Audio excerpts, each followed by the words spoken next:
Good morning, good afternoon, good evening, everyone, and welcome to today's Sumo Logic webinar, You Build It, You Secure It, an Introduction to DevSecOps. Thank you again for joining us today. Our presentation is being recorded, and you are currently in a listen-only mode. However, if at any time you have any content-related questions or any quick technical or logistical feedback, please feel free to reach out to us directly on the chat pane on the left-hand side of your screen. Before we kick off our presentation, I'm pleased to introduce our speaker today, John Willis. John is the VP of DevOps and Digital Practices at SJ Technologies. Prior to SJ Technologies, he was the Director of Ecosystem Development for Docker, which he joined after the company he co-founded, SocketPlane, which focused on SDN for containers, was acquired by Docker in March of 2015. Prior to founding SocketPlane in fall of 2014, John was the Chief DevOps Evangelist at Dell, which he joined following the Instradius acquisition in May of 2013. He's also held past executive roles at Opscode, Chef, and Canonical Ubuntu. John is the author of 7 IBM Red Books and is also the co-author of the DevOps Handbook and the upcoming Beyond the Phoenix project. And with that, I'm excited to pass it over to John. You have the floor. Great, thank you, and thank you all for popping in here on either, like I said, a morning, afternoon, or evening, depending on where you are. You build it, you secure it. Introduction to DevOps, as was stated, my name is John Willis. Also, the best place to reach me for anything is really my Twitter handle, but it's also my GitHub repository or GitHub account. In fact, all my presentations are actually in GitHub Botch Group, a project called My Presentations, so the last 6-7 years now. Anyway, and Twitter, of course, Botch Group. Good, let's get started. It was a great intro. Thank you very much. Like I said, all my presentations, I try to keep them pretty much up to date. And if there's videos, the deck and the video. My background was a little bit covered there. So really about 10 years ago, I probably got into distributed computing in earnest, starting with being one of the early cloud evangelists back when Ubuntu, this is pre-OpenStack days, did that for a little while. I was fortunate enough to befriend Adam Jacob, the founder of Chef, and came on very early at Chef, and that was just a blast. I still consider them my family. In fact, I think I've been accepted to speak at ChefCon. I hadn't been at ChefCon in I think almost 5 years, so excited about that. Anyway, and it was also noted that about 3 years ago, I created a startup. I did this other startup about 5 or 6 years ago. We sold to Dell, cloud management, but more recently had a startup that we did network infrastructure, loosely speaking, SDN for Docker. We got acquired pretty quickly. And about 3 or 4 months ago, I decided to get out of kind of the software business, because prior to 10 years ago, actually, I did a lot of consulting and transformation. And then for the last 10 years, I've really been in the software business, if you will. And I just thought it was a fun time to go back and get back into kind of helping people, transform kind of above and beyond the tools, although I'm a big tools fan. A couple other things. I was the only American at the first DevOps Day in Ghent in 2009. I started the first DevOps Days conference in the U.S. So I've been part of the DevOps Days. I'm a core organizer of DevOps Days. So I've been part of the DevOps Days thing, if you will, which goes around all the world. I also was one of kind of the core organizers of the DevOps Enterprise Summit, working with Gene Kim and gang. I also have been doing a DevOps Cafe podcast for years. And as was mentioned, about a little over a year ago, Gene Kim, Jez Humble, Pat Gabar, and myself produced a book called the DevOps Handbook. It really has become a great resource for DevOps. Some people now describe it as really if you want to ask what DevOps is, this book covers it probably as good as any other resource. So one of the things I thought I'd do is, before we get into kind of the DevSecOps, if you will, I wanted to take a quick run through kind of DevOps, if you will. And I wanted to connect the dots in terms of this, what is this DevSecOps thing? And I think you have to not only get kind of in context of what DevOps is, but unfortunately, what I think DevOps is. and then I can explain to you what I think DevSecOps is. So one of the things that had happened a couple of years ago, I was on this plane ride, and the gentleman sitting next to me, we just started chatting about what do you do, and I do computers, and he started telling me he worked for Beth Comstock, who was I think she still is the chief marketing officer at GE, and it caught my attention because if you have some time, Google Beth Comstock and Eric Ries, and there's some fantastic stuff there going on. So a very transformative CMO, if you will. But more importantly, he was the co-author of the Industrial Internet paper that GE put out, which really was the stake in the ground for kind of IoT as something that enterprises should be aware of.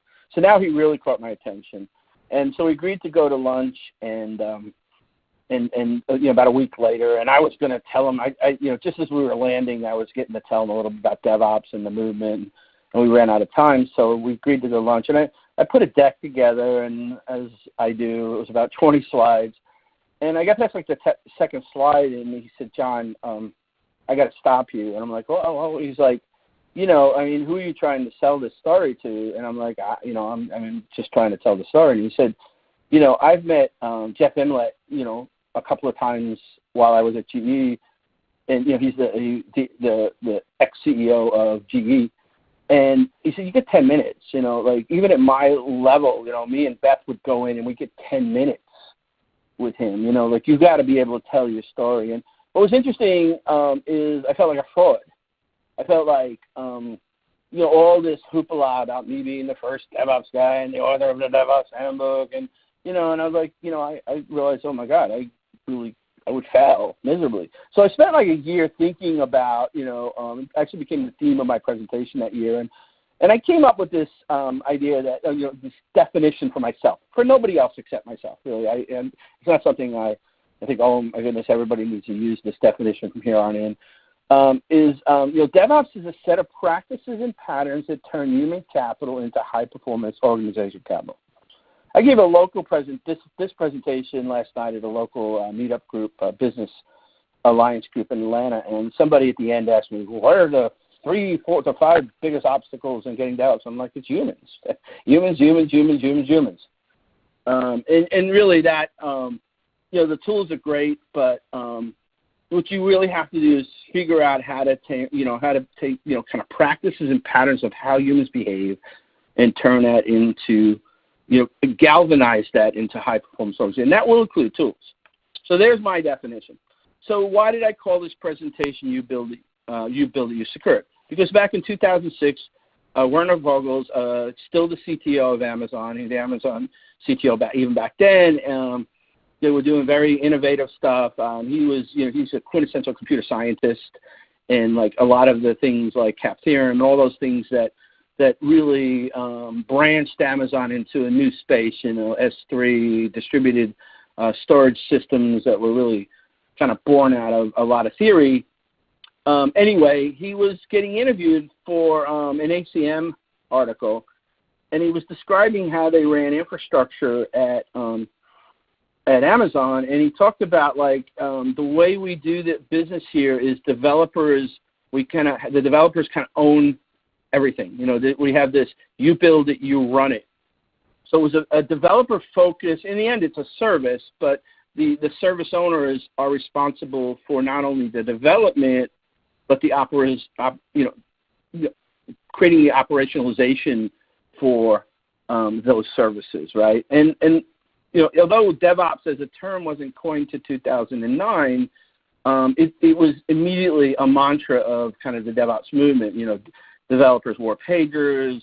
The whole idea of getting developers, operations and QA became really the feeders or the guardrail creators, so that developers can fluently create software, and not only in the development side, but all the operational and the technical debt and all the things that are required to create a sustainable service.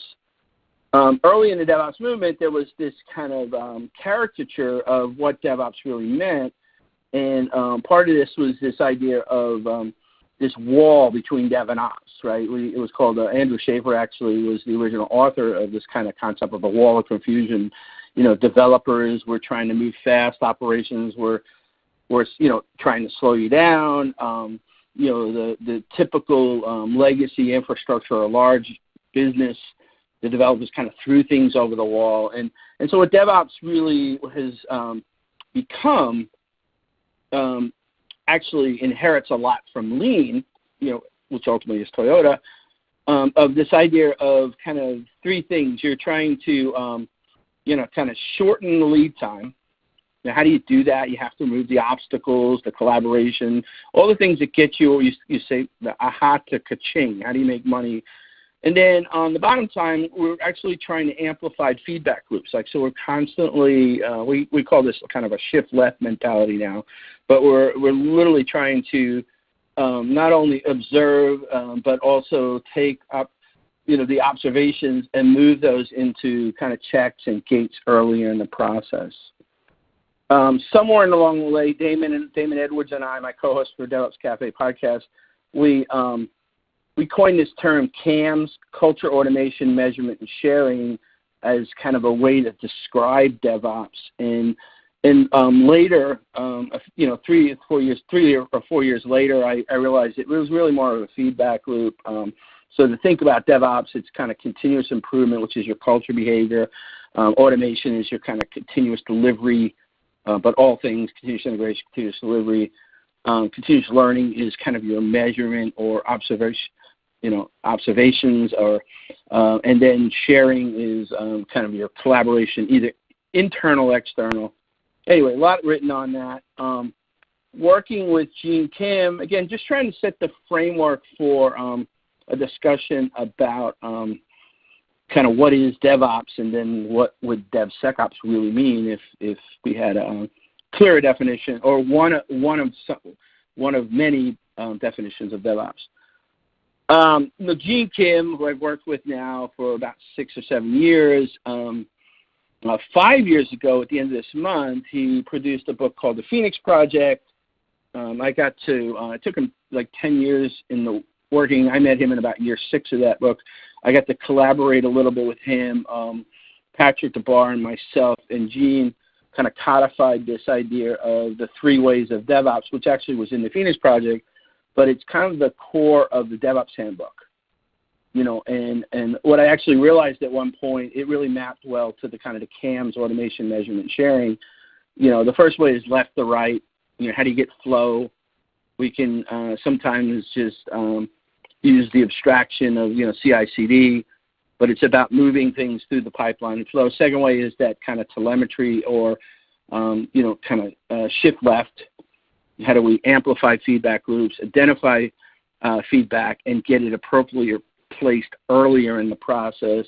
And the third way really is this continuous learning and sharing, all that stuff. So again, one quick plug for the book. It's a little over a year, 100,000 copies sold. Pretty proud of that. It's a mixture of a lot of discussions. I think it's like 48 case studies. 30 of them are enterprises, large enterprises, banks, insurance companies. Really based on a lot of the technical primitives of continuous delivery, version control, small batch, truck. I'm going through this a little bit quick just because, I think most people are here to hear about the security side. But I wanted to make sure we're all on the same page based on, how I'm going to describe what I think DevSecOps is. And then, of course, just like the C in CAMS, I think it's a firm belief by most, I would say, quote unquote, good practitioners of DevOps would tell you that, that the culture is really the first order primitive of anything you do, getting that right. And there's some cultural opportunities in terms of sharing responsibility. Also, some things that are not on this list, a blameless culture, removing silos. And in fact, some of this I wanted to cover quick, but there's been a study gone on through Gene Kim's IT Revolution, Puppet Labs, for I think it's this will probably be the 7th year, I think, but over 30,000 people surveyed. And one of the things that's part of that survey is a lot of the culture or behavior patterns in that survey. So the survey asks you a bunch of technical questions, like how often do you deploy, what do you, but it also asks you a lot of questions about your culture. And it's actually, the cultural questions are actually based on something by a sociologist called Ron Westrom, where he describes generative, bureaucratic, and pathological organizations. And Ron Westrom really had nothing to do in IT, as he was actually hospital care or patient care. But you can see here, like generative, like high cooperation, risk to share, bridged and encourage. It's a blameless, embrace failure culture, as opposed to a pathological, which is a blameful, chaos. Culture is chaos, basically. And so the survey was done for a few years. What was interesting in 2015 was really interesting because they brought in Nicole, who's a PhD statistician. She runs something called DORA. She was brought in 2014, but she really started applying true statistical analysis, psychometrics.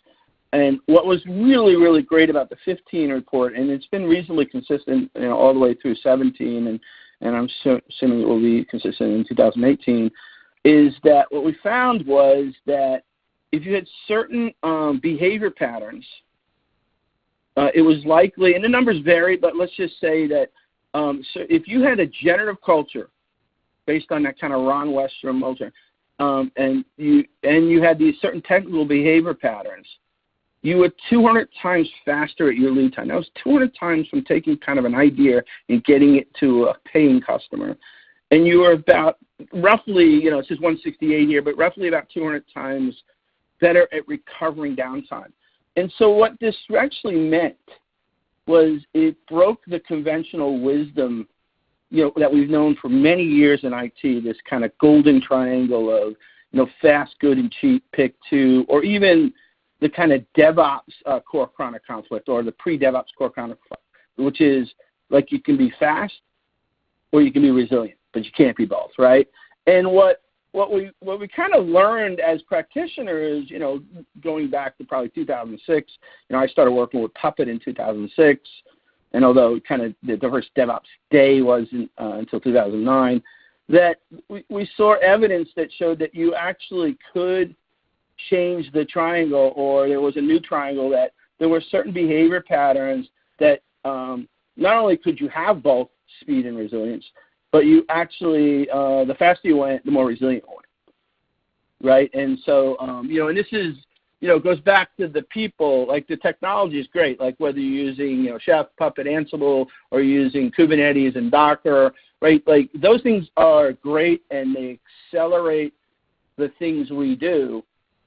But the data is clear, the academically rigorous data, the evidential data is that it starts with these kind of behavior patterns that can be easily described in the Ron Westrom generative behavior patterns, but in general they're blameless and embracing failure patterns, right? And that, again, you can have this beauty of speed and resilience, right?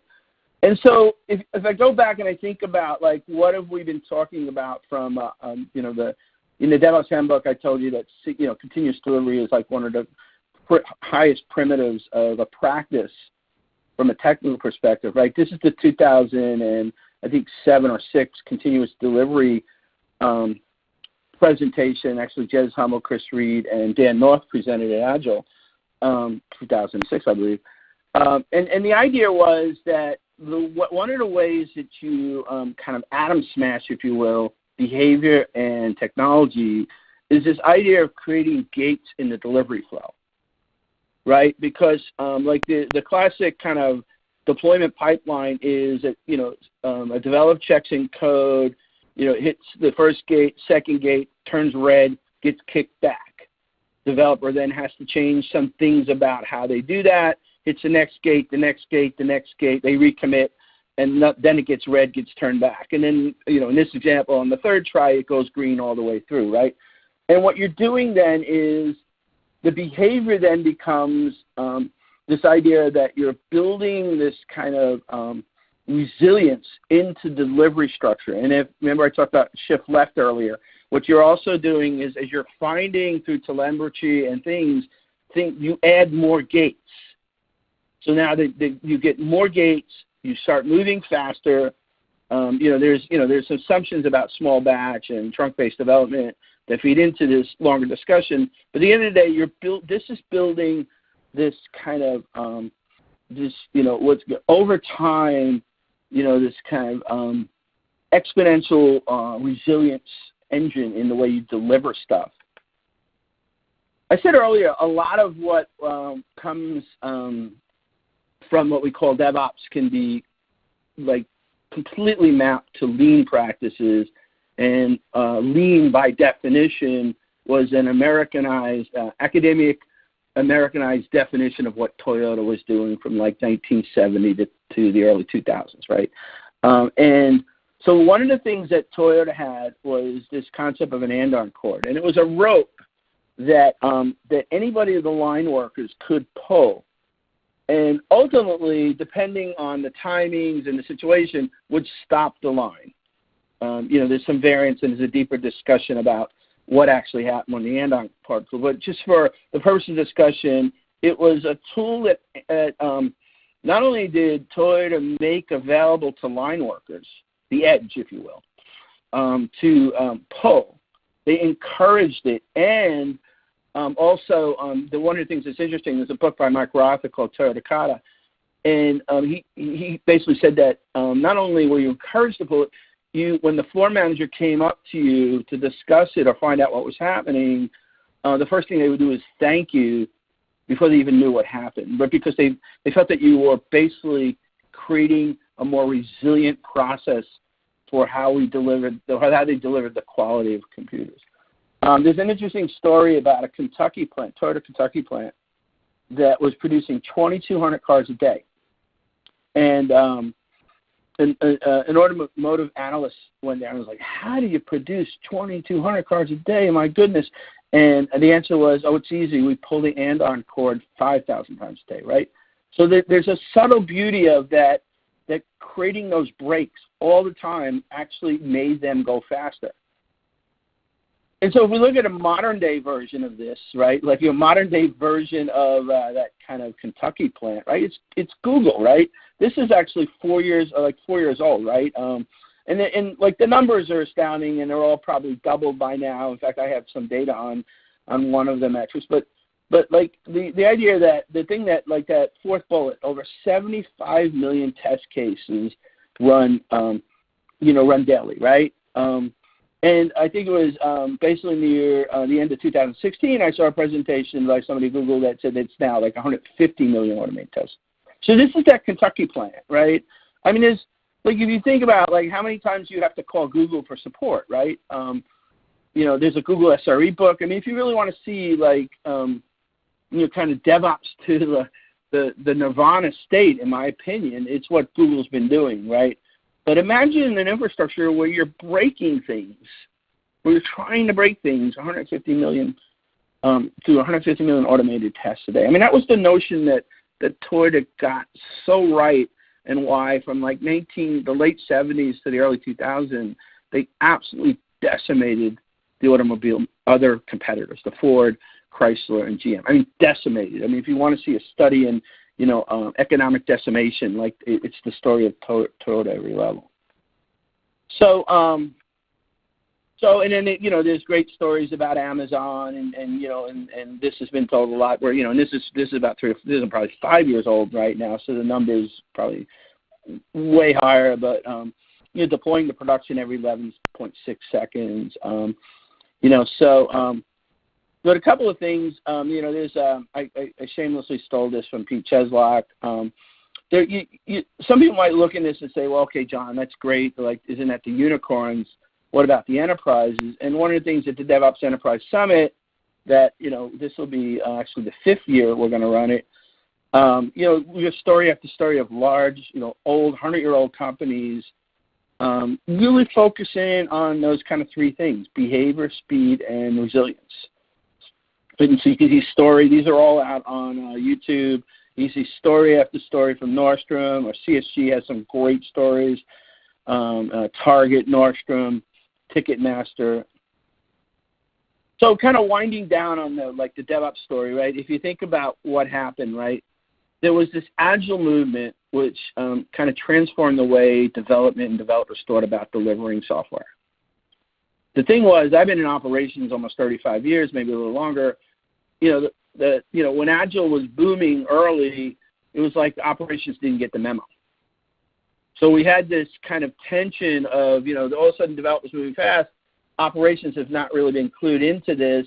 So you have this kind of, inventory backlog where, that you got sprints and things are getting ready to get deployed to production.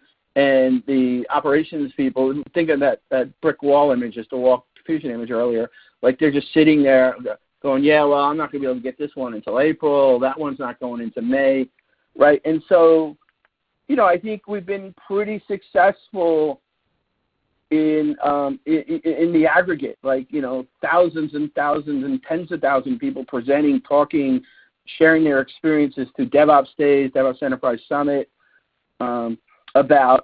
we've been able to do some really good things of making kind of Agile work, right? I kind of joke that Agile is necessary but not sufficient, right? So the DevOps thing, we're all patting ourselves on the back. Like, so here we look at it. What happened? The developers got really fast. They really didn't clue in the operations people. Operations people had to find out the hard way. There was this kind of glorious meeting of the minds, and we all started collaborating. Of course, there's still a lot of legacy companies that are out there that are still kind of in the old school of kind of broken silos. But we got pretty good. But the thing that what was interesting here is we start turning to 2018, certainly 2017, and we made the same mistake with security.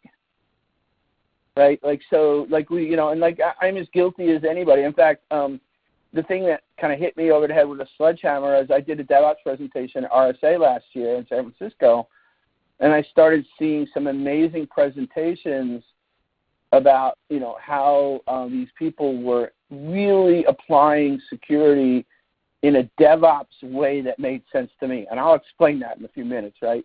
Because there have been a lot of projects. Like, there have been people obviously doing vulnerability scanning of libraries. There have been people doing, interesting stuff with some static analysis, and some people doing dynamic pen testing and behavior-driven development security, right? But what was interesting is it wasn't like what we kind of did with DevOps, which was trying to take a holistic approach, kind of a systems approach to how we deliver software from the beginning to the end. Good buddy of mine, Josh Corman, if you've heard the famous quote by Mark Andreessen, right? He says, "Software's eating the world." Josh Corman, I've gotten to know him about 3 or 4 years ago, and we've been able to collaborate with him on a couple of things. He says that he reads this as software is infecting the world. Now, he's not a negative, particularly certainly open source too, right? And he's not a negative open source. He's not in fact, he's one of the most enlightened security people when it comes to DevOps that I know. But what he's saying is that what we're doing is we're moving at a high speed. Today, if you write 10 lines of code of kind of Node or one of these languages, there's a chance that that's 10,000, 30,000, 50,000 lines of code below that because of the extractions. And the extractions are great, right? But then where does that code come from? Where are the vulnerabilities? How are we treating that code through our pipeline? And so in summary, when I think about DevOps, right, so now getting really close to the DevSecOps discussion, Agile took us kind of from months to days to deliver software, right, like deliver, stacking up against that wall of confusion. DevOps, we can all pat ourselves on the back. DevOps took us from months to days to deploy the software, right? Like we finished the last mile. But now in most organizations, security is still a bottleneck. It's still some other group that, oh, wait a minute, one last check, got to go over to those people over there, right? So, I'm kind of embarrassed myself as an industry. We make the same mistakes over and over again, but okay, it's time to fix it. So, what are some meta points about security?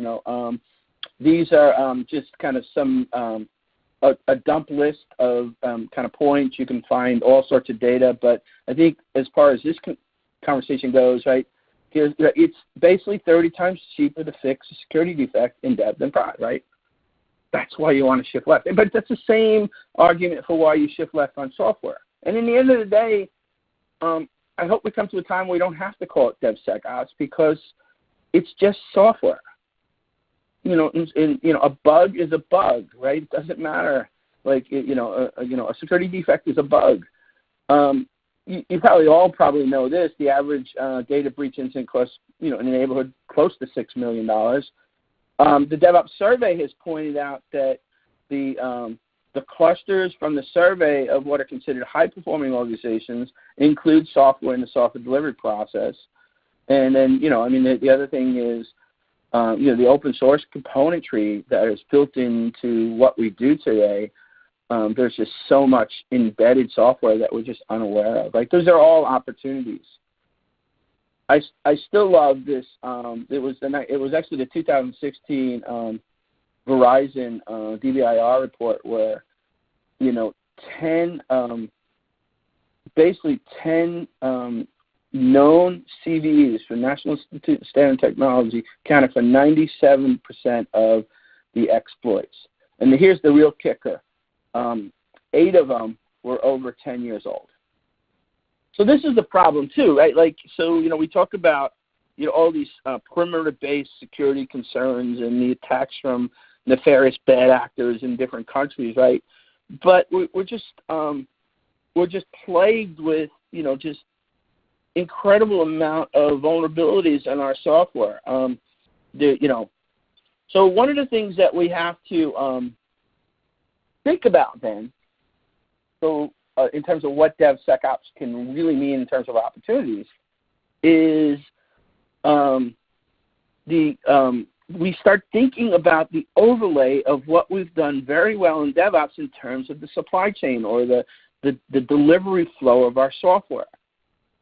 So we start thinking about the gates that we implement into the flow that are now built and I'll say Sherpa'd by the security people. So instead of the security people, because we did this in when DevOps first came out, right, there was this big discussion. First there was like, ops people are not going to like this. It's going to eliminate their job. And then it was kind of easy to show ops people that no, you are actually going to be in control by enabling developers to use the things that you know.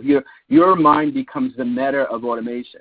And then we had that same discussion with QA people. QA people are concerned that this DevOps thing is going to eliminate their job, right? Because in every pattern, it was software develop something, throw it over the wall operations. Okay, so we convince operations that like their knowledge and kind of can become a meta layer to the automation. Great. And then the QA people are like, okay, we throw over the artifacts that we built to the QA team, and we have to wait. Well, that needs to be fixed. So let's get QA people on board that you're part of this delivery chain. Your knowledge becomes the meta for the automation. So that's basically what we have to do. And I'm not saying this is easy, right? The bifurcation of security and kind of software delivery in most large organizations is kind of institutionalized. Right. So, but that's where the opportunity lies, is to start thinking about how can the developers think about putting the developers in control. You build it, you secure it. How can we get them on board of thinking about everything that they know and they do as kind of disaggregated or throw over the wall? How can we get them to help us just include their knowledge into or as an overlay abstraction in the delivery? This is we worked with a very secure public sector government space where this is the granddaddy, but I just want to show you how far you can go with this in terms of the depth of thinking about your current software delivery pipeline and what it could look like, kind of where you really, really wanted to overlay all the things. It's tough to have a security discussion and not kind of make fun of Equifax, although I apologize to any of my friends that work for Equifax because I know it's not a simple this is not simple. Oh, this person made this mistake. This CISO should be fired. Like, it just doesn't work like that in large corporations, right? So this was the Struts 2 vulnerability, right? And for those of you who don't know, it was actually a parsing module inside the Struts 2 library, and basically you were able to actually run kind of a script, this is an example of a curl script, where you literally could run and get access to a machine and do really bad things, right? The point here is that this could be like, if you think about DevSecOps from the holistic systems view, the problem with our industry right now, I believe, in the security industry for sure, is that there's been a lot of brainwashing and memory muscle around this kind of idea that you spend millions and multi-millions on perimeter or boxes and things that, there was a great quote coming out of RSA last year where somebody said they felt the expedition for, all the exhibitors, half the people on that floor would be gone in 2018. Now, I don't know if it's going to be true. But, this idea of, like, there are these magic projects and products, and you put them in, and, boy, we're covered, right? Like, that was the mentality of how to operate software pre-DevOps. Buy this $10 million suite of software, drop it in, fire a bunch of people because the software is going to give you an ROI, reduce headcount. And we lived with that for, like, in my career pretty much up to about 5 or 6 years ago. Well, again, that's that has to be broken with the security model. So, because in DevOps, if you think about, and you can draw any level of boxes. I just took some simple kind of boxes to describe kind of, the buckets of what happened during delivery. And I just picked some products, not really recommendations, but in DevOps we would say that the delivery teams more than likely are going to use some type of IDE, like an IntelliJ and Eclipse. They might have some helpers for software, right? There's certainly, you're really going to get categorized as a low-performing organization if you're not putting your source code of your applications in version control.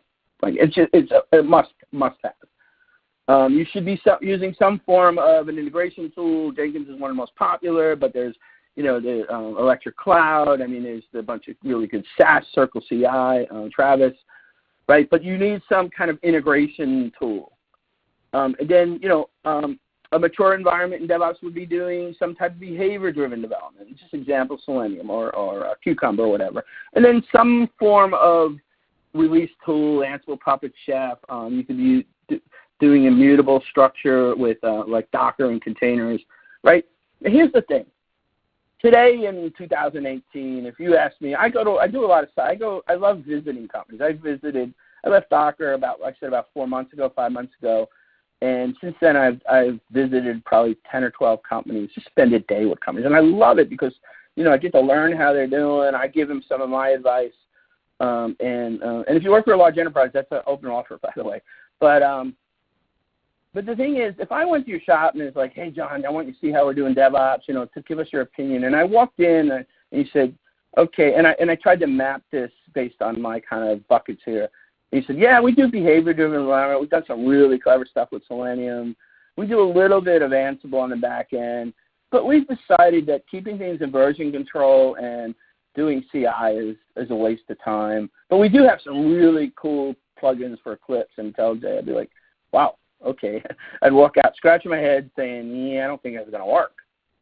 But, like, I think prior to kind of a DevSecOps conversation, we've kind of been doing that. And I think that's the difference at the end of the day of what DevSecOps means to me. Your security in the pipeline, right? There's perimeter security, although, truth be told, if the bad guys want to, and the bad guys are really, really working together hard. If the bad guys want in, they're getting in. So all that, we spend as an industry almost 80% of our budget in large enterprises on perimeter-based software, and about 20%, these are actually from Martin Casado, the founder of SDN, had said a couple of years ago at VMware. He said that, and 20% on kind of inner perimeter or, and so, but the point is, like, if they bypass, and they probably will, and most likely will once they get in, then what are you doing for all the things when they're in? And so, what I think DevSecOps is about is just like we would for a DevOps supply chain, have an expectation that you have in every bucket a solution. And in fact, I would argue, how do you shift left if you don't have a solution in every bucket? That DevSecOps represents to me this mindset that, I'm going to get my developers to have more control and ownership, or get security people on board to create an environment so the developers have the you build it, you secure it capability. And what is security? They work with operations, they work with QA, and they work as a service delivery team to make sure that at the IDE level, there are security plugins in the IDEs. Like Eclipse IntelliJ, you can do some really cool plugins that will actually try to identify known vulnerabilities, right? Known bad, kind of OWASP top 10, bad, SQL injection, different things that are already known. If you want to, kind of be a high-performing organization versus a low-performing organization, a must-have would be that you have some kind of tool that scans version control when you do a commit.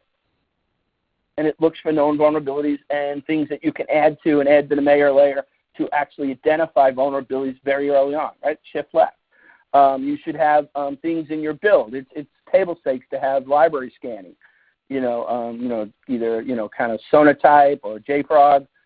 And the test level, right? There's all sorts of really interesting tools that you can start using. Kind of Ericard, Fortify, Gauntlet's open source project by James Wickett, Qualsys. I'll talk about the configuration stuff in a minute, like Twistlock, and of course Sumo Logic, right? The sponsor of this, right? To be able to look and observe, that kind of second way, to be able to basically be able to observe this at a kind of high level and a detail level, particularly when things get operational, like when they're in a production or they're in a stage environment, right? So the point is that you want to have every bucket covered so that, again, you're taking a holistic approach, but you can also kind of enjoy a shift left mentality, which is, what we would call kind of more of the second way of DevOps, right? So a couple of, other things that, as I've worked with different companies on this kind of DevSecOps thing, interesting things that have popped up that, we start using. Again, I like visiting.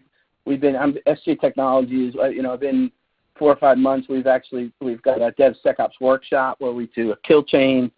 It's really cool. We're going to actually run the first one at the DevOps Enterprise Summit in London, and then we're going to try to run one in New York as well. By the way, we're also going to be running the first DevSecOps days probably in September. But in the same idea of getting people to share, all this great knowledge, right? As this movement of DevSecOps accelerates, we're already seeing great contributions to the general knowledge. But some organizations I've seen where they actually have the security people. So how do you get them engaged, right? So you do like a little bit of gaming, if you will, so now you have the security people create all the kind of recipes, playbooks, or CloudFormation or Terraform. Why? Because you can. Why? Because they're security people and they're going to have a different spin on it. Why? Because they might actually see some things that you didn't see from a security perspective, right? So you create this kind of cross-pollination, but you also get this brilliant layer of a security person. A lot of companies make the mistake is they tell developers, hey, go take a security class or go to the OWASP website, right? And those things are not really, they're designed to speak security to security people. The successful organizations actually kind of abstract that and create their own wikis for security to speak their developers' language. So it's again, back to getting the security people engaged to help. Get the security people to try to translate a wiki internally of the things they want the developers to, they must know and must have. Another interesting thing, I've seen organizations where they'll create an internal GitHub repo of all of the example bad code, good code vulnerabilities. Here's the example of what you should do, right? And they keep adding to that as they find. So there's this kind of whole code repository of known, basically vulnerabilities, known compromise examples, all in their code. Creating, visualization, right, is real big key. I know that sounds like table stakes, but like one of the things, Shannon Leitz, who's over at Intuit, right, I just love everything she does, and she's been a mentor for me, and I've only known her for a little less than a year, but I consider her one of my mentors because she's so brilliant when it comes to dev. In fact, she's the founder of this name, DevSecOps. But she talks about how she not only identifies but visualizes all of the what she calls adversaries that are trying to hit Intuit. And the numbers are staggering. And the problem is, what you have to do is you have to make your organization and your development team aware. Did you know that, 1 million people yesterday tried to compromise our environment, right? It makes it clear of why you want to think twice about, adding a behavior-driven test in Selenium or Cucumber, or why you might want to thinking about creating a test-driven development kind of story based on a security compromise. It starts changing the way people think. And I think, and I said this earlier, right? Don't get your software bugs in Jira and your security defects somewhere else, right? It's just a bug. There's some interesting things about configuration. I said that earlier, right? I find that in some of the companies that have done a really good job of kind of incorporating this kind of my definition of that, it's not just mine alone. Of course, there's a lot of people on this, but the definition of DevSecOps, right, which is this every bucket's filled, you can shift left, it's a systems approach, the developer's taking ownership, and the security people are creating the proper kind of knowledge to meta, to guardrails for the developers. But even in those organizations that seem to be high performance in those kind of things, a lot of times they tend to ignore the kind of cloud configuration definitions. So I'll see these really mature pipelines with kind of every bucket filled using interesting open source tools in the IDEs. But then the developers are just cutting and pasting from the Stack Exchange, IAM or security group definitions, or just nobody's actually told them about some of the must-have. And so what you have is, in some cases, worst case, none of the configuration definitions are actually stored as source control artifacts that actually drive through the pipeline.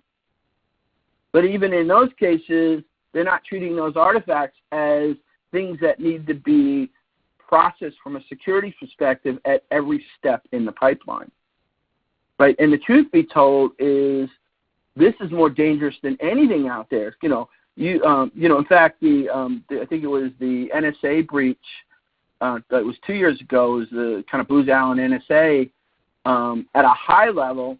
That was a Struts 2 compromise that got into kind of an Amazon cloud account owned by Booz. And again, high level, you can read the gory details out there, but I'm just giving a high level example. But literally they got into Struts 2 to a Booz account. They were able to navigate their way to another vulnerability, I think it was in Jenkins, where they were able to then get access to create an account in S3, and then they started scanning S3 buckets. And there was all sorts of kind of bad hygiene, high top secret data in a bunch of S3 buckets, right? So there's an incredible compromise because of bad, probably security group or S3 bucket definitions. There was obviously should have catch the Struts 2 vulnerability and all those things. But again, if you're doing the DevSecOps thing, that's part of the process, right? You're kind of catching things early. You're adding every possible way to catch you. It's either through a Struts 2 library, or we're doing some type of linting on security definitions in the CI level. With containers, I've done a lot of presentations on containers, and immutable infrastructure and the power of that. But in general, the running containers can be the most dangerous thing, and it could be actually safer than virtualization, right? So because, for those of you who haven't worked with containers, particularly Docker images, you can create an inheritance structure of how you create an image. So you can either go pull somebody's Tomcat Java off the web image, run it, which would be like criminal, or you can create your own base level image, and then you can build an inheritance of your own base Java and then your own base Tomcat. And you can run tools like Twistlock or your own in-house built tools to check through a Docker inspect to make sure that you're only using sanctioned or kind of whitelisted images. You can sign images. You can turn off syscall capabilities. So you can actually, in Docker, you can actually turn all capabilities off and only turn the ones on that are needed. Obviously, scanning images. When you get into containers, like the whole, typically, if you're starting to get kind of more into microservices, like you're going to have kind of one service, one container, one port, right? Secret management. So in the end, following a policy of driving containers, you get kind of a bunch of free security out of the box, right? And then a couple of things, people ask me like, well, John, with serverless, do we need DevOps? Yeah, of course you do, right? And of course, by the way, you can make some horrific mistakes security-wise with serverless, right? There's all sorts of kind of gateway permissions, data keys, secrets. There's still some of the OWASP top 10 are still relevant. So in the end, again, the DevSecOps, if you will, is about thinking about how do you approach the supply chain of the services that you build, the software, and what are you doing at different levels? Security training. Are you in your storytelling? Are you kind of applying threat modeling? Do you have plugins, code examples? Do you have as part of the integration and build? Do you kind of fail to build? Do you do configuration analysis? As I said earlier, vulnerability scanning is table stakes. Kind of on the right side of that, you're doing static code analysis, automated pen testing, RASP, all those things.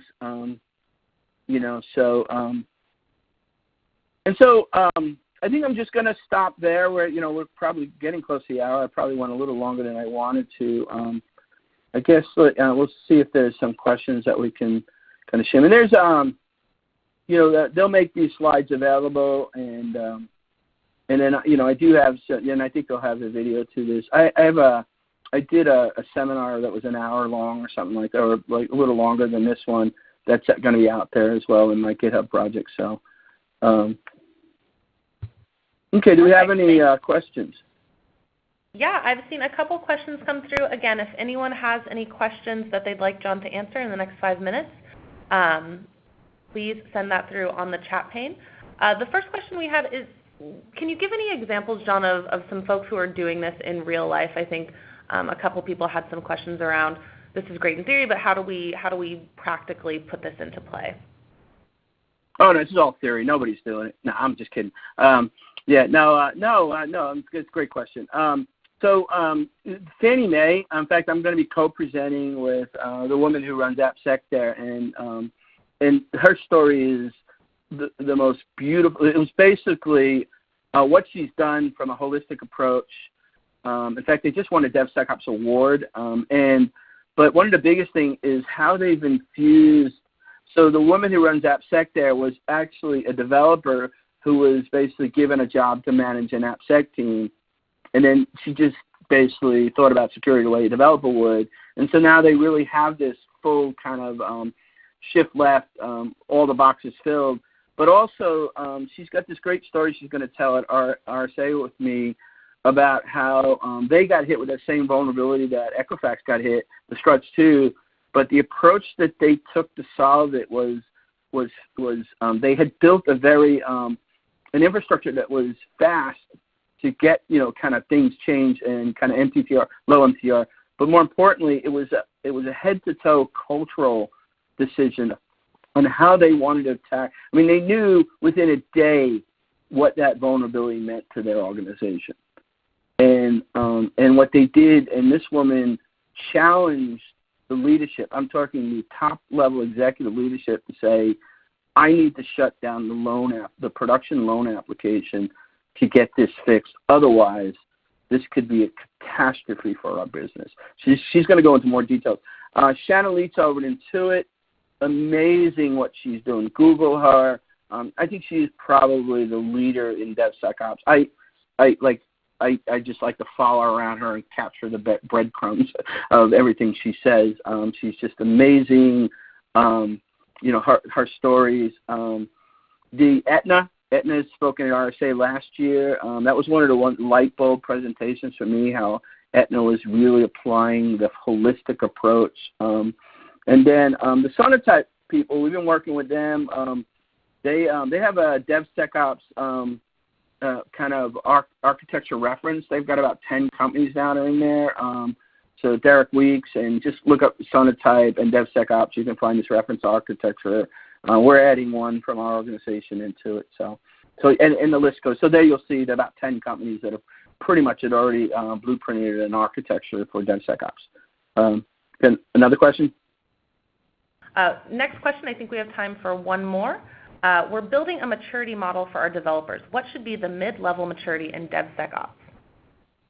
Yeah, no, this is a great question. So one of the things that I spent a lot of time over the last 5 or 6 years is creating this kind of what I call DevOps Kaizen, kind of pre-DevSecOps, but about like what I these days I like to stay away from maturity model because only for the point that when we use maturity model, we tend to fall into these 10-year-old and 15-year-old definitions of what we think IT is supposed to look like. And the truth of the matter is, the real it's capabilities. So it's just a rewording, but it's a significant because the capabilities allows me to say that there are about 150 capabilities right now, not even counting really security, that part of IT Revolution, Gene Kim, myself, and other people have created that will tell you that that you're basically must have, should have, nice to have. Right, and that's what starts differentiating high-performing organizations to low-performing organizations. Right, source control. You keep starting to do test-driven development, and behavior things too. We're just starting to aggregate the DevSecOps ones, but you can, like for example, vulnerability scanning or library vulnerability scanning must have. Right, you should not let any software get through your system without some sort of tool, and there's a number of ways and tools to do this to make sure that. That it's matched against not only the NIST database, but all the known vulnerabilities by signature, right? That's a must-have. Behavior-driven development, I would probably test.